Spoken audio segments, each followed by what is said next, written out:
చాలా కాలం క్రిందట రత్నపురి అనే రాజ్యాన్ని వైభవోపేతంగా పుండరీక అనే రాజు పరిపాలిస్తూ ఉండేవాడు. ఆయన రాజ్యంలో ఒక గంధర్వుడు ఉండేవాళ్ళు. వాళ్ళ పేరు లలిత, లలిత్.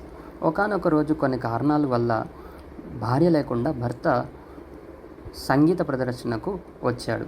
తన భార్య లేని చింతనలో ఒక శృతి తప్పాడు. దాన్ని గమనించినటువంటి ఒక నాగ రూపంలో ఉన్నటువంటి వ్యక్తి రాజుకు చాడీలు చెప్పగా రాజు నువ్వు రాక్షసుడిగా మారిపోమని శాపమిస్తాడు. అప్పుడు ఆ భార్యాభర్తలిద్దరూ అడవులను పట్టి ముందుకెళ్తూ ఉంటారు. భార్య ఋషశృంగ మహర్షిని కలిసి జరిగిందంతా చెప్పి విచారిస్తే ఋషశృంగ మహర్షి కామద ఏకాదశి యొక్క వైశిష్టతత్వాన్ని చెప్పారు.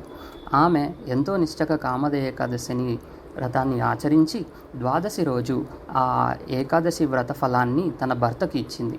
ఆ వ్రతఫలం వల్ల ఆ భర్త ఆ రాక్షస రూపాన్ని తొలగించుకొని మళ్ళీ ఎంతో అద్భుత సుందరమైనటువంటి గంధర్వుడిగా మారిపోయారు. ఈ విధంగా వాళ్ళిద్దరూ ఆ మహావిష్ణువు యొక్క చింతన చేరారు.